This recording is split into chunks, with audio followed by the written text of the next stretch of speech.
It's Friday, and I'm back with the next in our Fanzine Friday series. Today we're taking a look at First Encounter number 4.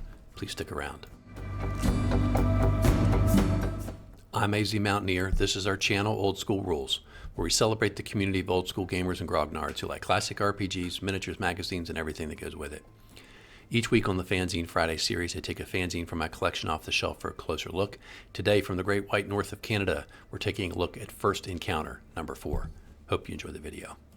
This week we continue our look at the fanzine from Kelly Villemaire. This is First Encounter, and this is First Encounter number 4. As you can see, my copy's a little rough, got some staining and stuff on it, but at least it has a cover. And I mentioned last time these covers, they're not heavy stock, they're just regular paper, and this one obviously has had some damage. But I also have a second copy with no cover that hasn't been damaged. Like I said, they don't tend to hold up very well, or so it seems. This is from December 1982, and this again is a free fanzine. We'll talk a little bit more about that in a second.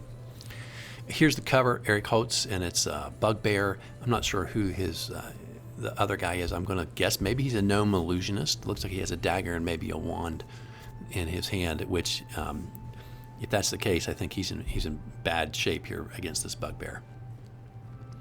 Let's take a look at our table of contents. Editorial, short editorial, more mail is their letters column. They continue their very detailed look at something specific, and this week it's handheld weapons. The Monsters Strike Back are critical hit and fumble tables for the creatures or monsters in your campaign. Remember, last issue we looked at critical hit tables for the player characters. Another secondary skill, sort of fleshed out, some specifics. A book review, a game review. Have you ever played? That's the unique feature that this fanzine has created.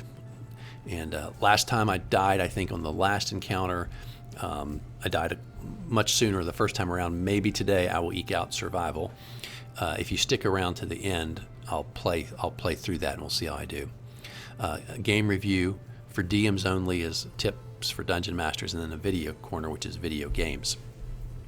Kelly, of course, is the one responsible for this, but he's got a lot of help this time. John Edwards, Larry Jesselin, Cameron Munn, Jeff Mehain, Louise Hong Kong, Gary Harper, and Eric Holtz. Here's the inside cover, and this is a fantastic art, right?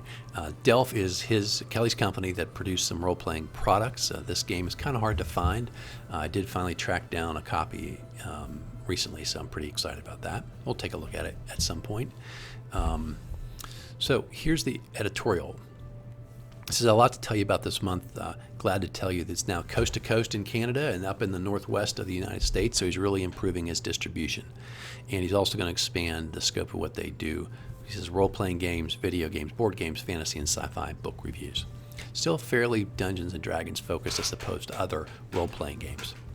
He says, our goal is to be the Canadian fantasy, sci-fi, and gaming magazine. He said, I know, good luck, that's a big thing. He said, but I feel if we continue to give you a good product, continue to improve the product and its distribution, we can do it. He says, now, unfortunately, this has always been free. And the way Kelly did this, so by way of background, I've mentioned before, put it in the comments, there's a great YouTube video on the Grog Talk channel where they talk to Kelly and Eric about this, and so they give us a lot of insight. And he explains his model was to go to retailers, right, bookstores, gaming stores. They would buy advertisements, and then he would give them a number of free copies of the issue based on the type of advertisement they bought. That's how he funded it initially. But he finally has to go to putting a cover price on there. I think it's $2. So he says, next issue obviously comes out in February. It's going every 2 months. And he says, and rather than explain it to you, I'll let you do a story contest where you explain why we've had to put the cover price on there. Is it because Kelly wants a paid vacation? He needs bail posted. He wants to produce a new fantasy film, choose your own, or printing costs have gone up. And whoever writes the best 3 stories gets a free 1-year subscription. Okay. He has a few letters here.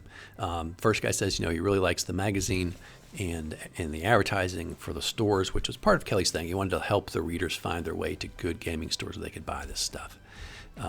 He does say in the future we're going to do some more reviews of miniatures. They haven't done that since the first one. And then he says, the next guy says he likes it a lot, and the Have You ever played adventures are really excellent. Like the critical hit tables, I think a lot of different fanzines have some type of critical hit tables. Same thing with the secondary skills. People got really into that. And the next guy also says he really likes the Have You Ever Played? I do too. It's unique to this fanzine and it's very well executed. Okay, handheld weapons. And again, and Eric talks about this in that Grog Talk video. I guess he had been doing sketching, I think, for supporting an archaeology team. And so I think his comment was, I'd done these drawings to the specifications that I was taught for archaeological documentation. So that's why you get these very precise, well-drawn diagrams. So here he is. And again, he wants to explain these different things to the reader. The first thing he has here, he wants to explain to people are flails and the difference between the horseman's flail and the footman's flail. As he explains it, the horseman's flail is a wooden staff or handle, which is about 2 feet long with a chain and then something on the end of it, usually some type of blunt. And you'll see different things here, like a ball, spiked ball, sort of more of a club almost at the end. Whereas the footman's flail in length is a little longer, more like a 4 foot long staff. And he says, and sometimes you end up with some balls with spikes on it, etc. And you see obviously wide different variety of those kind of things here. Next thing we have here on across sort of the middle, we have these different types of war hammers, and you can see the ones sort of really long, but many of them have sort of a blunt end and then more of a pick, or I guess you say piercing type of end. You can spin it around and put a little chunk of flesh into somebody with that if you want. And then on the right-hand side there are morning stars. So morning star is more of a staff with I'd say flail-like end, but there's no chain. It's fixed, right? So the first one has spikes, one has some spikes and a spear, and you can see all the different ideas about how that might be designed. But the point is that you swing it really hard, for the most part, swing it really hard, and chew into somebody. Some of these are designed so you can actually stab straight forward, sort of like a spear as well, and shove them into your opponent. And then at the bottom, we have a whole variety of types of maces, right? And you can see shorter handles, longer handles, but all of those have some type of a metal clubbing into them.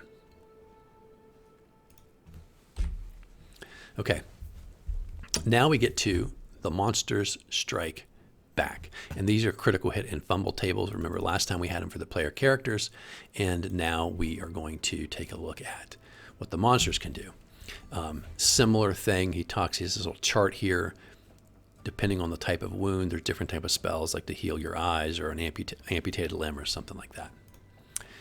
So here's some charts, just some random ones. We had different sizes, types of creatures on the ground, flying, etc., and what they do. So here's his example for a dragon, Umber Hulk, Yeti. And if a critical hit is done, remember that is natural 20, unless a 20 is needed, then you only have a percentage chance for that. And then if you do get it, you roll a D100 to determine, 1 to 40, it's either 1 to 39 double damage, 40 to 60 triple damage. And then from there we go up into some more severe possibilities. Armor's damaged, ribs broken, shield arm broken, weapon arm broken, skull hit, lose intelligence and wisdom, eyes ripped out, legs ripped off at the hip, shield arm ripped off at the elbow, weapon arm ripped off at the shoulder, all the way through, cut to the throat, instant death. Then we have biting attacks, small creatures, medium creatures, and then there's also a chart for large creatures, and you can see the bigger the creature, they can do some more severe damage. Here's their fumble, so that they got a natural 1, and off balance, so they're negative to hit, slip and fall, and obviously, a creature can't drop its weapon.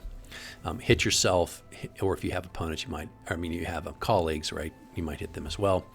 And then if the determination under the combat tables are that you hit and damage the armor, it can destroy a helmet, break a shield, break your weapons, rip up your armor, etc.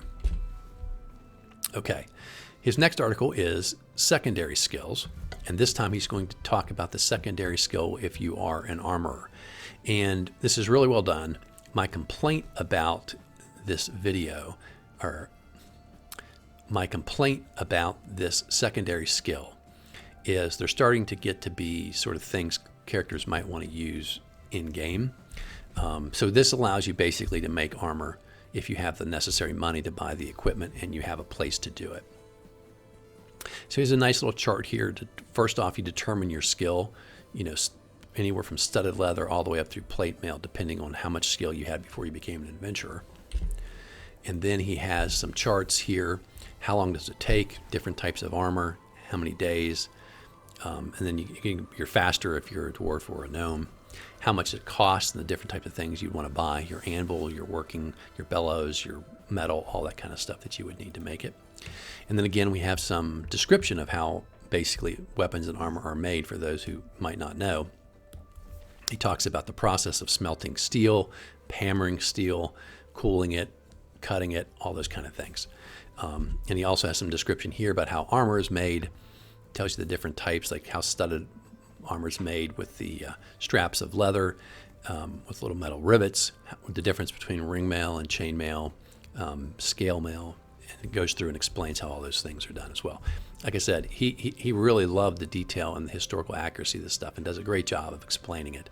Between Eric's really good drawings and Kelly's good writing, I'm enjoying all of those different articles. Here we go. Okay, then we have a book review. This is Louise Hong Kong, and this is Nor Crystal Tears. It's an alien encounter, but in a different way. This is written as if from the aliens' point of view, and they've come across and encountered these humans. And so it's the aliens' point of view of trying to understand who this alien creature, the human, is, and how they learn to trust each other and learn to communicate with each other. Then there's a game review, if you may remember, the big explosion in the 80s, Trivial Pursuit. They like it, like a lot of people did. Found it to be enjoyable both for people who really liked board games as well as people who said they didn't particularly like board games or trivia, still had a fun time with this game. It takes a couple hours, which is about right. And then we have our feature, I think, the Have You Ever. This time it's a gnome fighter illusionist trying to save its village. And so once I get done talking about this fanzine, if you stick around to the end of the video, I'll play my way through it and we'll see if I can finally survive one of these. Again, another advertisement. This is the coming soon Battle for Dwarf Mountain. I'm pretty sure this was never published, but sort of wish that it were. I like the stuff that Kelly puts out, and the art's kind of intriguing. Another review. This is the sci-fi game Space Opera. They liked it quite a bit, said that it's designed so you don't have to buy any other supplements. All the rules and everything, charts that you would need are all in this set. And they said the rules are pretty well organized. There's a lot of rules, so he does say you're going to have to read the book a few times to understand it. It's going to take you a while to create your players' characters. But he found, if you like sci-fi, that it was a pretty fun game, and he thought it was very well done.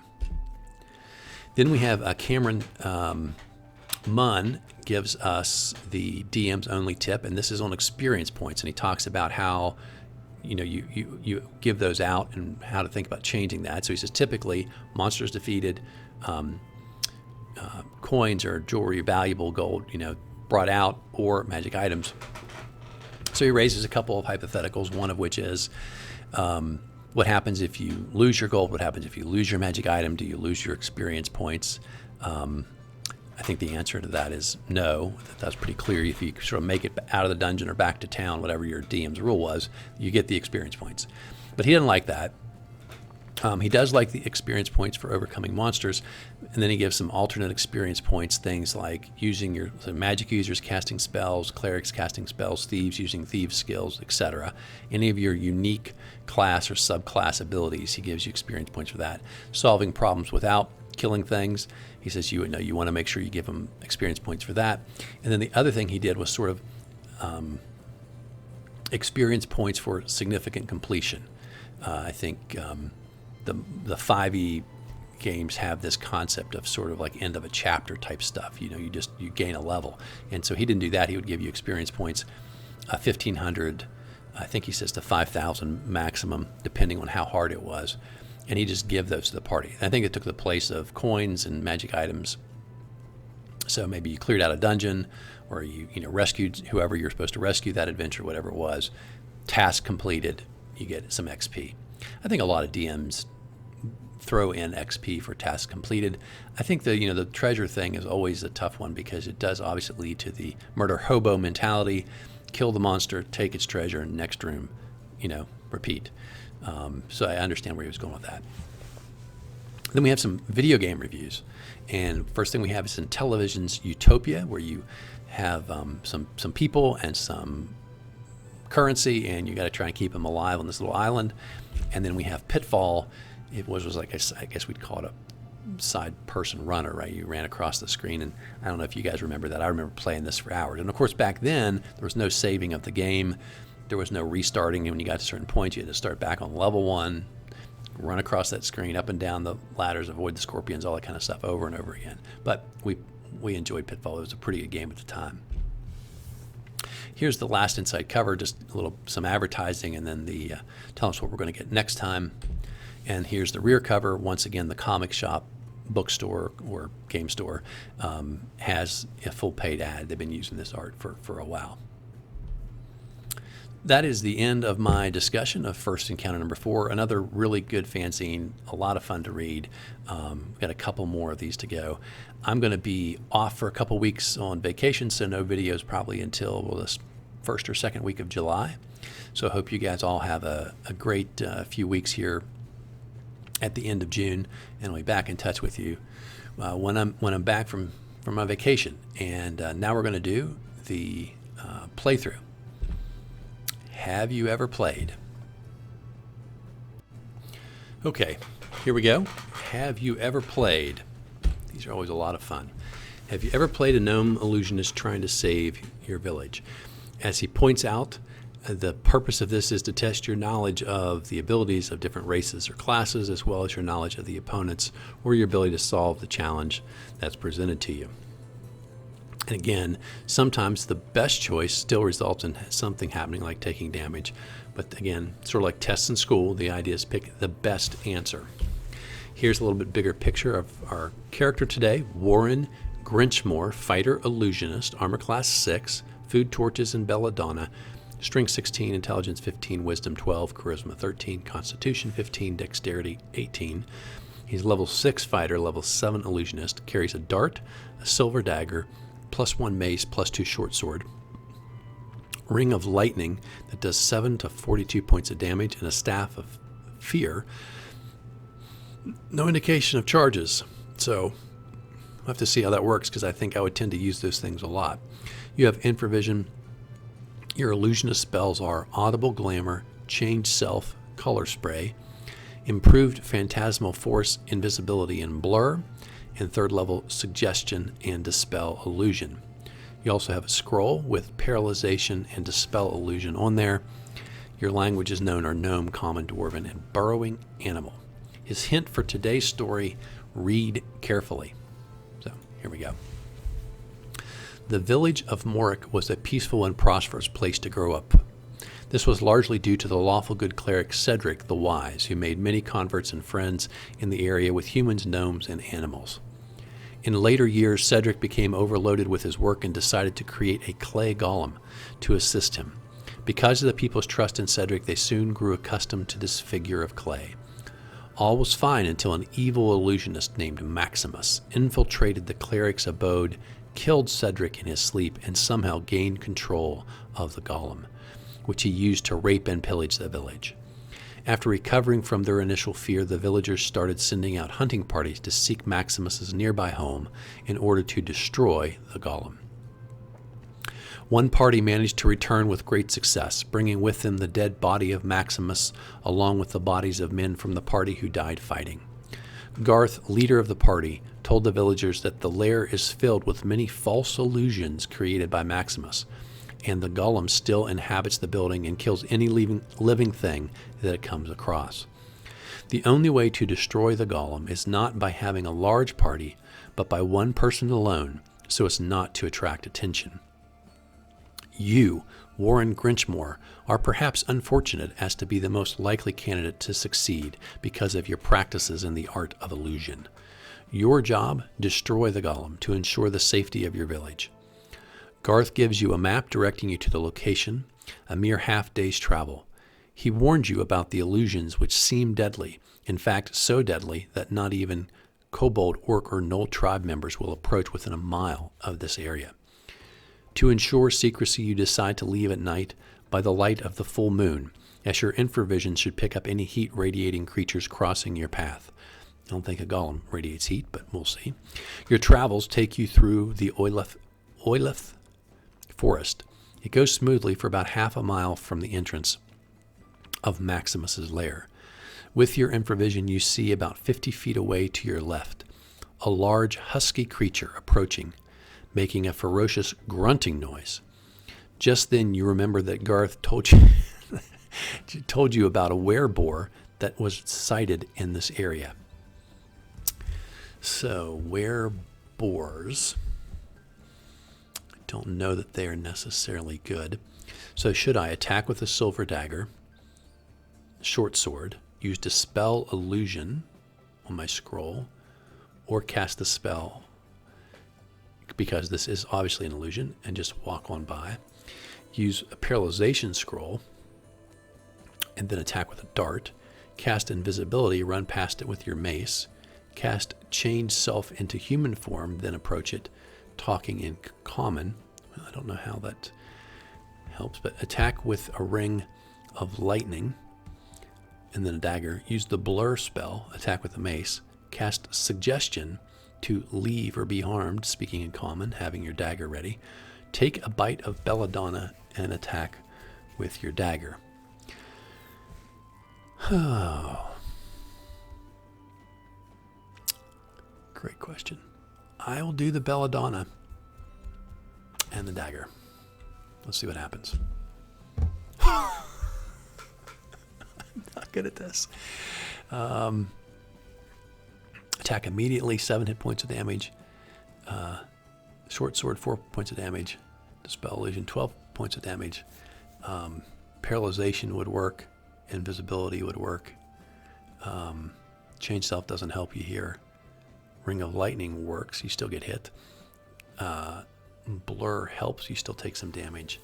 Suggestion doesn't work. Holy Moses. So my choice is the absolute. I have 50 hit points, by the way. Had 36 now. The absolute worst possible choice. All right. You proceed towards the late Maximus's lair. You see a giant animal blocks your path. As you get closer, you see it's a giant porcupine eating something. You only have a few seconds to decide what to do. Change self into a dwarf and approach. Use Blur, Lightning, Dispel Illusion, walk past it, talking to it, and burrowing animal, dagger ready. Paralyzation, attack with a mace, cast invisibility. Staff of Fear, attack with your sword. So I don't know if porcupines are carnivorous. I will try to walk slowly and use my burrowing animal talk. Let's see what happens. He doesn't burrow. Wow. He'll throw quills at you. If you change self, it doesn't care. Blur would help you avoid it. Lightning does some damage. You still take damage. Not an illusion. Throws quills at you. Slowly walking past 3 hit points because he's not burrowing. I'm never going to survive. Paralyzation works, but you still take damage. Attack, still take damage. Fear would have worked. You would have escaped. And the sword, you'd kill it. You still take damage. So I was kind of in the middle on that one, but not good. All right.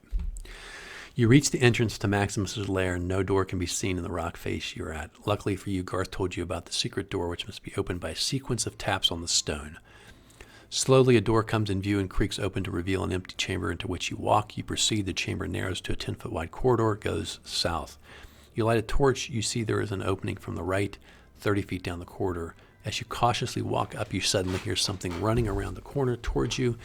Into view pops about a dozen kobolds screaming, "Kill, kill the invader."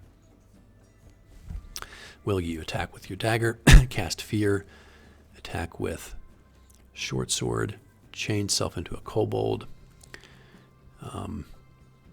cast color spray, cast dispel illusion, cast invisibility, run past them, cast invisibility, go around them, cast audible glamour, use your staff of fear. So I think they're not real. I cast dispel illusion because I was told that there's nobody in here.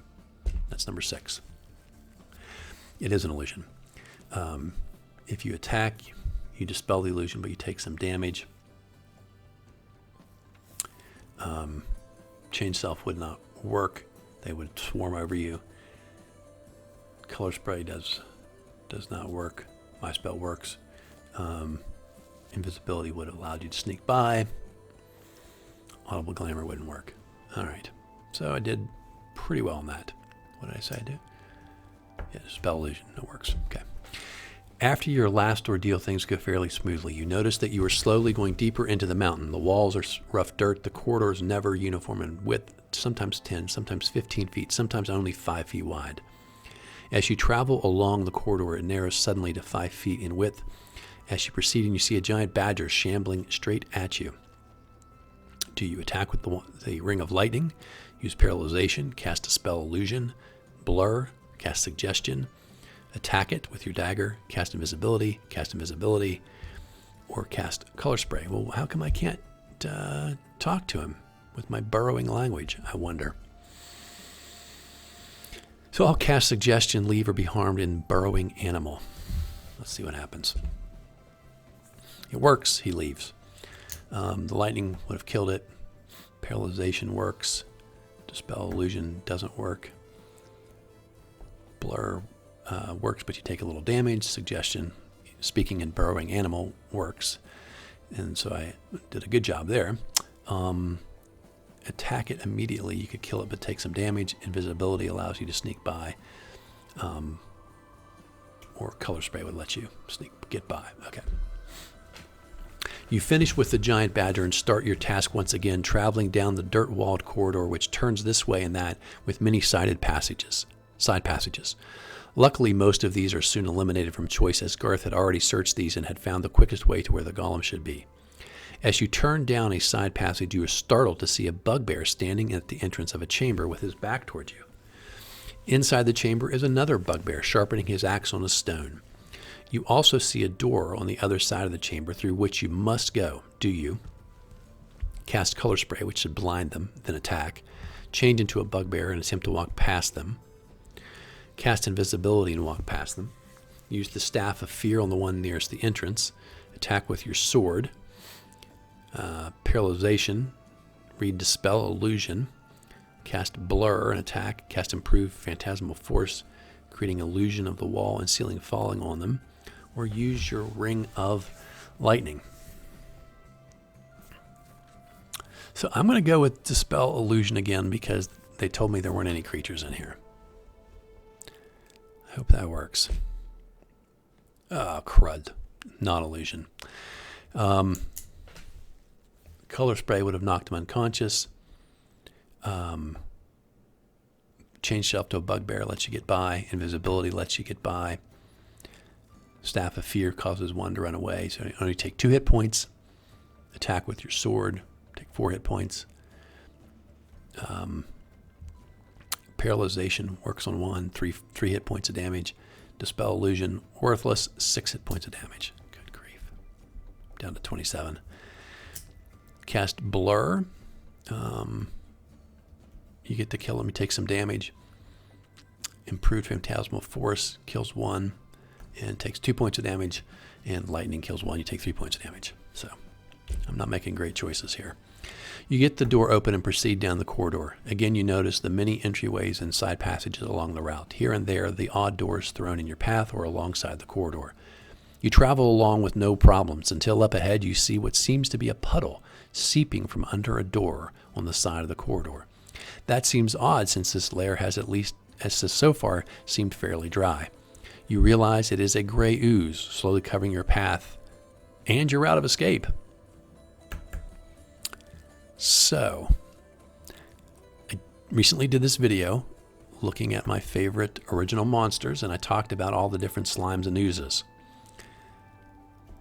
And I believe what I learned was that you kill this thing with lightning. That's what I believe. And so I will use Ring of Lightning, and then I will use my mace. Hopefully I don't have to. Let's see what happens. Lightning kills it. I'm so glad I did that video. Attack with the sword, you can kill it. You take some damage and the sword becomes useless. Lightning kills it. Invisibility and hit with the mace. You can hit it with the mace, you become visible, you can take damage, and you destroy your weapon. Blur spell's not good because it's not looking at you. Take a lot of damage. Dispel illusion doesn't work because it's real. Take a ton of damage. And color spray doesn't do anything to it. And you lose your sword. So lightning was the way to go. After escaping the gray ooze, you reach a room about 30 by 30. There is a door at either end. There you decide to rest for a bit, to recover your strength, to clear your mind of how to get rid of the golem. As you sit and think, you hear a strange rumbling coming towards you. Suddenly, you see a huge claw rip right through the wall in front of you. You see it is an Umber Hulk. With only seconds before it is through the wall, you know you won't be able to open a door and escape in time. You decide to change into human form to talk to it. Use a Ring of Lightning and attack it with your sword. Not looking at the eyes, because remember, look at it causes confusion. Cast a spell illusion and walk by. Use the Staff of Fear and attack with your mace. Cast Blur, attack with your sword. Cast Improved Phantasmal Force of walls and ceiling falling on it, and then run past it through an exit. Cast Invisibility. Walk past it slowly without looking at it. Cast Color Spray, attack with the sword. Cast Color Spray, attack with the mace. Cast Suggestion that it leave, talking calmly to it in Burrowing Animal. I don't really think of him as an animal. And he's super deadly. So,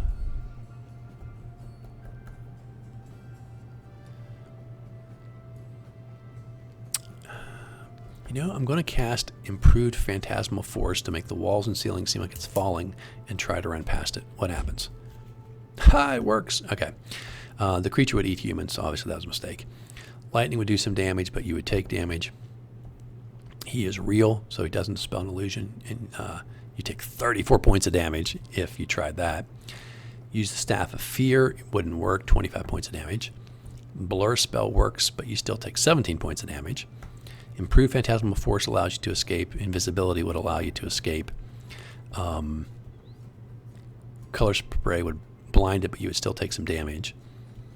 And then Suggestion would not work, and you would take some damage. All right, it's a good job there. You continue on your mission when up ahead through the corridor you see another large chamber. In the chamber, dead bodies and skeleton bones are seen throughout the room. You notice the dead bodies are those of Garth's party, when all of a sudden the skeletons pop to life. It's 5 against 1. What do you do? Cast Blur and attack, cast Invisibility and run away, cast Improved Phantasmal Force of a giant holy symbol to turn them. Attack with your silver dagger, change into halfling form, attack with your mace, attack with your sword, cast Color Spray. I cast Invisibility and run. And that works. So Blur doesn't do any effect, has no effect on undead, 7 points of damage. Improved Phantasmal Force doesn't work on undead, 10 points of damage. Attack with your silver dagger, it does work, but you take 8 points of damage. Change self to a halfling and attack. The spell they could care less, you take 3 hit points of damage. Attack with your mace is good because the mace, blunt weapon, right? 1 point of damage, that's a pretty good one. Attack with a sword, yes, you win, but take 4 points of damage, and Color Spray does nothing. 3 points of damage. Okay. You are now nearing the place where Garth met the clay golem. You proceed up the corridor, but something seems strange. Suddenly you notice a transparent blob sliding up towards you, a gelatinous cube with nothing inside it. Oddly enough, you use paralyzation, use fear, attack with your mace, cast Dispel Illusion, cast Blur, stand back, throw a dart, then a dagger, then your sword. Cast Color Spray, stand back, throw a dart, then a dagger. Use the lightning and attack. Use the lightning and attack with a dagger and a sword.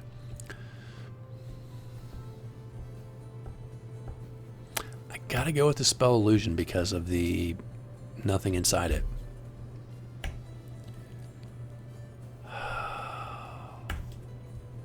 It's not an illusion. It is not an illusion. I am dead. So the spells don't work. The fear doesn't work. Attacking doesn't help you. Blur doesn't work. Dispel illusion didn't work. Throw a dart, then a dagger, then a sword would kill it with taking no damage. Wow. Lightning also didn't do any good. So the only way to survive... Yep, the only way to survive is to throw the dart, then the dagger, and then the sword. Every other way you do it, you die. Wow, that was pretty tough. One right answer. After getting by the gelatinous cube, you know by your map that the clay golem should be right up ahead beyond the next door. You think to yourself that there must be another way into the room, as Garth didn't have much success against the golem that way. Surprise is the key to defeating the creature, you think. A four-way intersection is right before you. Straight ahead, the golem behind the door. To the left, a dead end. To the right, a small creature appears to be flying towards you. 2 feet in diameter, a hairy ball with 2 bulbous eyes, small horns, and a 3-foot-long tail. It simply floats towards you. You remember Garth told you about these volts, which killed 3 members of his party just before he reached the golem. You decide to attack with your sword, use lightning on it, cast invisibility, use paralyzation to run around it, cast dispel illusion, cast color spray, ring of lightning and attack, ring of lightning and attack, throw a dart, then attack with your sword.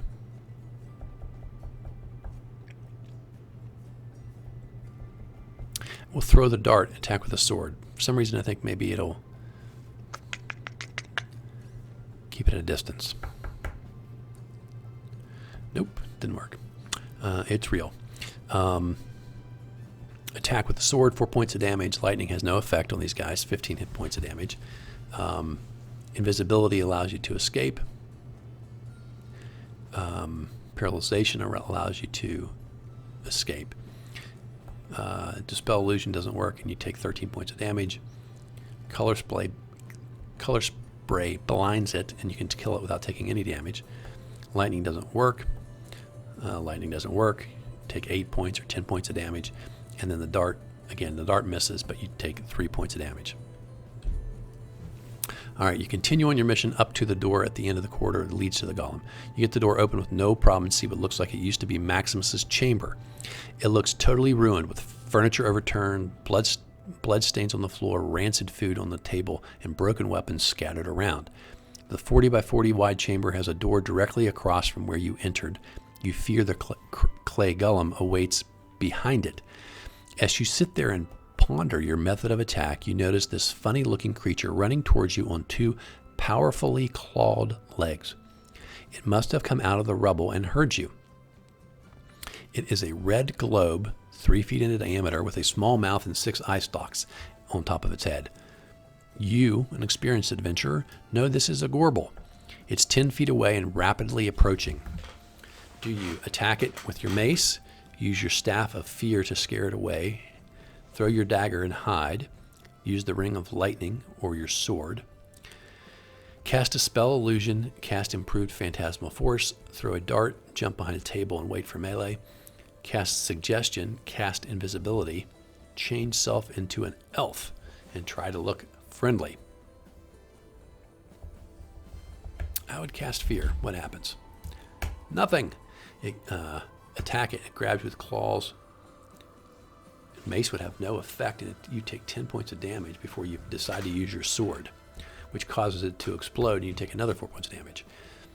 Staff of Fear doesn't work. You take 3 points from the claws and 2 points from the explosion. It's 5. Throw your dagger and hide. Dagger hits and explodes. You take a point of damage.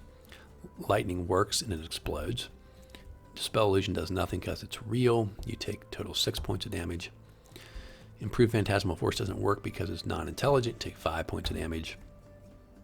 Throw your dart. It misses. This thing is worthless. Take 4 points from an explosion. This cast suggestion doesn't work. Take 6 points of damage. Cast invisibility. You appear after you hit it. You take 1 point from the explosion. And change self doesn't do a thing to it. You take 6 points of damage. All right. Well, you now decide the faster you get this over with, the better. So you approach the door to where the clay golem should be. You listen at the door, yet hear nothing. Quietly, you open the door. Luckily, it is silent and swings open easily. The room you now enter is 40 by 50 and very lavishly furnished with nice tapestries hanging on the walls, oak furniture, rugs, a huge bed, desks, bookcases, wine racks, etc. Boy, Maximus must have lived in style. Where is this golem? After a thorough search of the room, you discovered no exits or entries from the room. Well, no golem, no problem. You did your best, time to leave. But when you turn around, standing in front of you at the doorway is a huge 8-foot-tall creature made of clay. The you-know-what. You notice the gold medallion around the thing's neck as it really contrasts from the rest of its body of dirt and clay. It seems to be missing an arm, probably damaged by Garth's party. It still looks tough enough, though, and it appears to slowly be coming towards you. You decide to attack with your dagger. Use the staff of fear, and then attack with the sword. Use the ring of lightning, attack with the sword. Cast color spray, attack with a sword.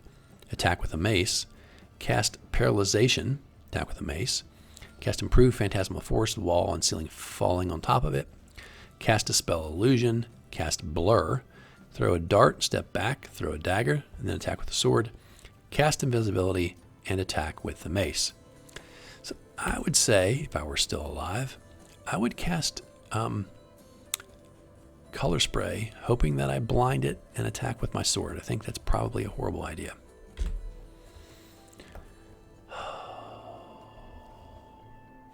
I just don't know enough about golems. Dagger doesn't, okay, so dagger doesn't do anything. You get pounded to pulp. Staff of fear, no effect because it's not intelligence. No effect. You die. Ring of lightning, spell doesn't work. You die. Color spray, spell doesn't work. You die. Number 5, attack with the mace. You kill it after you take 35 hit points of damage. So most people probably die. Paralyzation, then the mace. Spell paralyzation doesn't work. Take 46 points of damage. Improved phantasmal force. The spell fails. The sword's worthless. 50 points of damage. Dispel illusion. It's real. Doesn't no effect. It kills you. Blur. Spell fails. Take 40 points of damage. Throw a dart. Throw a dagger. Attack with the sword. You die. Cast invisibility. Attack with a mace. That works. You attack. You get a good first hit. Then appear. You'll still take 31 hit points of damage before you kill it. So you're going to get pounded. The very best thing you can do is, I guess, you have to use a blunt weapon, which is the mace. Get invisible to get a free attack in. That'll help. That's your only option. Well, I'm killed 2 times over, I think. After defeating the clay golem, you have an uneventful venture back to the village with the head of the golem in hand, and the medallion, which you figured out kept the creature active even after the death of Maximus. And that is it for first encounter number 4. As we have seen, I am pretty lousy at the Have You Ever Played challenge. Got killed twice halfway through and got killed last time at the very end, but I got killed nonetheless. But I hope you guys are enjoying these fanzines as much as I am. I hope you're enjoying the bonus section. I hope you guys are playing along, and hopefully some of you are a little smarter than I am. But remember the rule here, right? Can't open any books, so you can't go looking. That's the way I'm playing it. I can't look up the spells. I can't look up the monster manual because that's the whole challenge, is to see what you actually know about the game. Apparently not as much as I thought I did, which is fun to find out, right? There's always more. You can always do better. So that's it for first encounter number 4. Have a great Friday. Have a great rest of your weekend. And I hope you're subscribed, and hope you'll send your friends here to subscribe as well. As I mentioned, I'll be off for a couple of weeks. I'll be back probably the second week of July. So until next time, my friends, keep rolling 20s.